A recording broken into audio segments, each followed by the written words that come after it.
ஜீவராசிகளின் கர்ம வினைகளுக்கு ஏற்ப பாவ புண்ணியங்களை கணக்காக எழுதும் தெய்வீக சக்தியை வழங்குகிறேன் என வரமும் தந்தார். திருமால் தனக்கு கொடுத்த வரத்தால் மகிழ்ந்த சித்திரகுப்தன் மகிழ்ச்சியுடன் தனது பணியை துவங்கினார். முதல் வேலையாக சித்திரகுப்தனுக்கு கொடுக்கப்பட்டது ஒரு பிச்சைக்காரனின் தான தர்ம கணக்கை எழுதும் வேலை. திருவண்ணாமலை கோவில் முன்பு ஒரு பிச்சைக்காரன் நின்று கொண்டிருந்தான். அவருக்கு அருகே கைகால்கள் இல்லாத ஒருவருக்கு பிச்சை எடுத்து கொண்டிருந்தார். முதல் பிச்சைக்காரன் தனது தட்டில் இருந்த 10 பைசாவை கைகால்கள் இல்லாதவரின் தட்டில் போட்டான். அதற்கு அவர், 10 பைசாவை வைத்து என்ன செய்வது? கஞ்சி வாங்க வேண்டுமென்றால் கூட 25 காசுகள் தேவை என்றார்.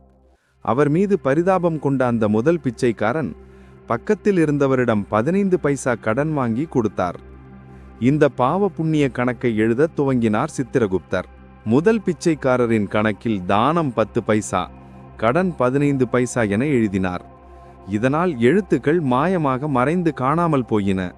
இதை கண்டு திகைத்து போன சித்திரகுப்தர் தானம் 25 பைசா, கடன் 15 பைசா என எழுதினார்.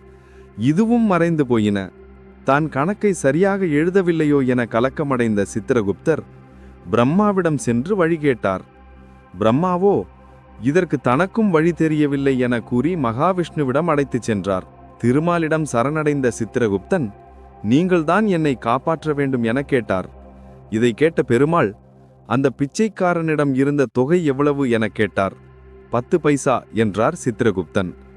எவ்வளவு தானம் செய்தான் என கேட்டார். 25 பைசா என்றார் சித்திரகுப்தன். இப்போது பதிலளித்த பெருமாள், நீ அளவில்லாமல் பொருளை தானம் செய்ததால் இந்த பதவியை பெற்றாய். லக்ஷ்மி கடாட்சத்தால் கிடைத்த செல்வத்தை அனைத்தையும் தானம் செய்தாய். அதாவது உன்னிடம் இருந்ததை தர்மம் செய்தாய்.